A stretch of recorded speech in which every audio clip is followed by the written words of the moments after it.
Hello students. Now I'm going to explain the next poem in English too from the chapter 21, that is The Traveler's Return.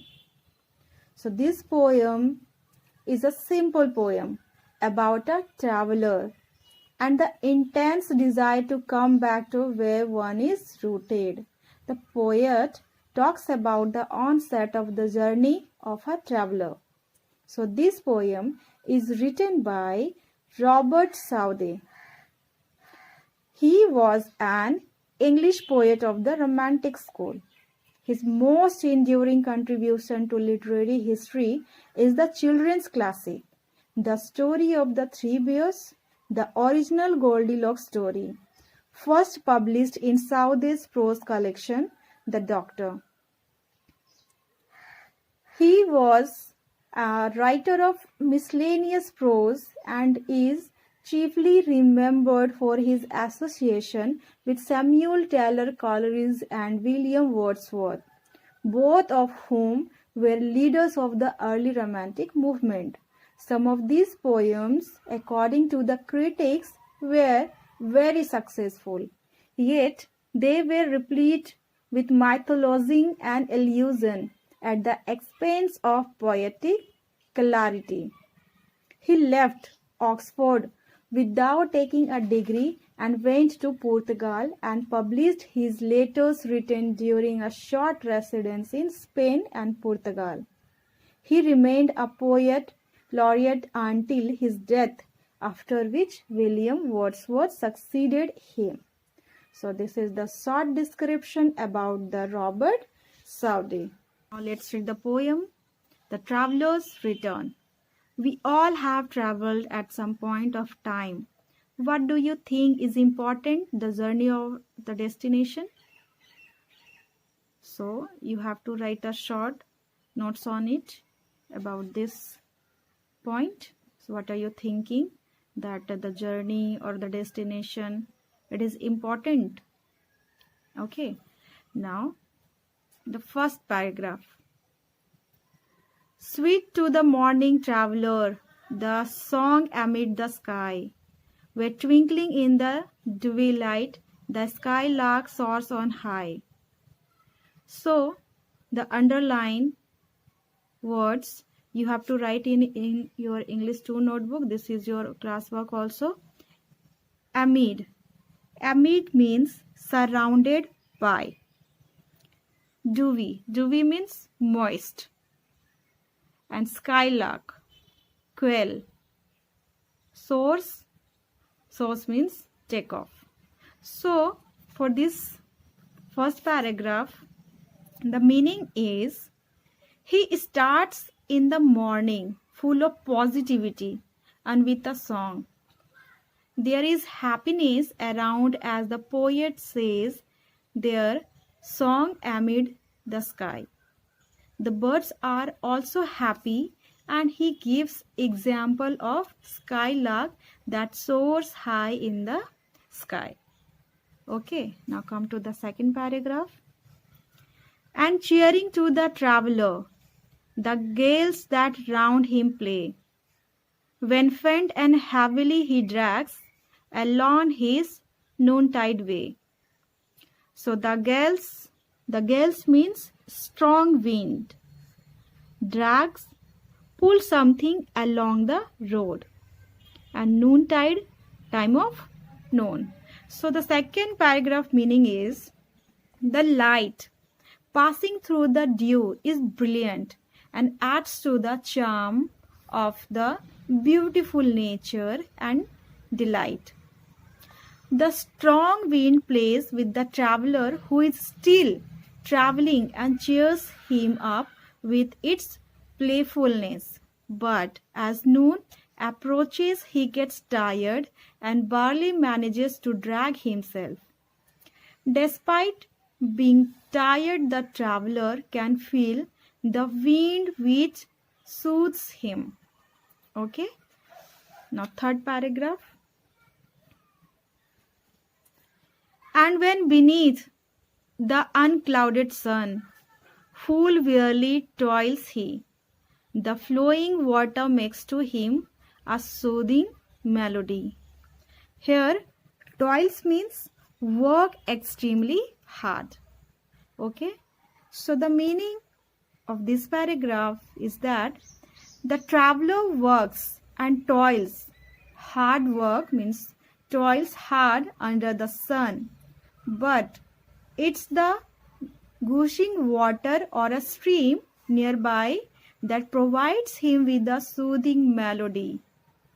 He feels relaxed. The sound of the flowing water provides him solace. Okay, now come to the next page. Next paragraph, fourth. And when the evening light decays and all is calm around, there is sweet music to the ear in the distant ship bell sound. So, and then the evening approaches when the light of the sun goes down and fades away. It paves way for the approaching night. Everything around the traveler appears calm. He hears the distant sound of the bells tied to the ship. Now the last. But, oh, of all delightful sounds of evening or of morn. Morn means morning. The sweetest is the voice of love that welcomes his return. So here, the poet wants to tell you that he finds this music very sweet. He reminds him of returning home. Even the cattle is returning to their abode. All these delightful sounds are very refreshing and make the poet peaceful. Despite this morning and evening sounds, it is the voice of love that is sweetest among all. It is the sound that is most welcoming to the weary traveler. Okay, so the poem is symbolic and represent the quest of an individual. The poet is trying to tell us that there are many delights in the world, but the delights of loving and caring members in a family are the ones that are most delightful. Okay.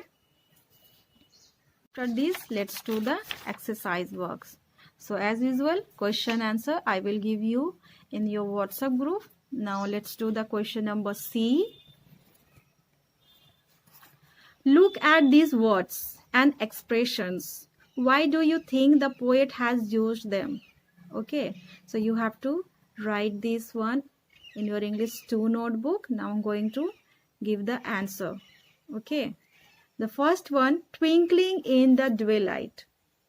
So write, the light twinkling through the dewdrops.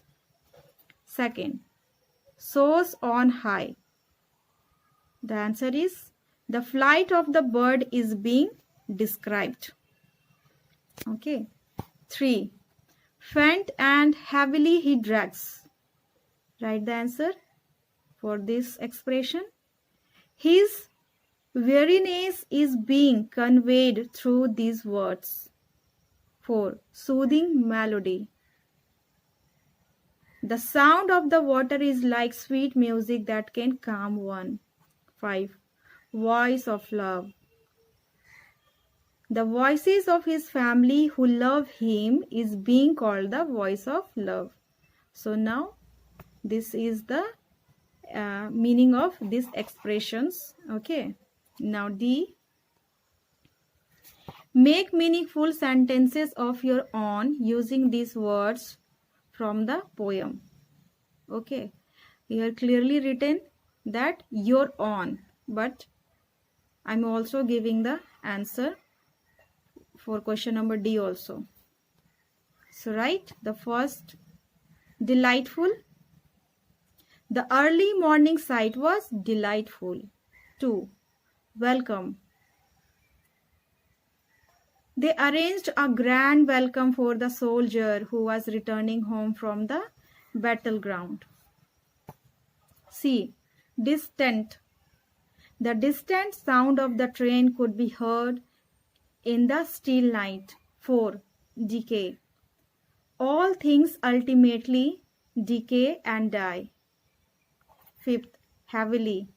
He walked heavily up the stairs after a hard day's work. Now the last one, 6. Soothing. The soft music was soothing to the ears. Okay. So, the classwork is first this one. The second classwork is write all the hard words. And the third classwork is to write C and D also. So there are 4 classwork. 1, the hard words 2 and CD 3. Alright. Have a lovely day.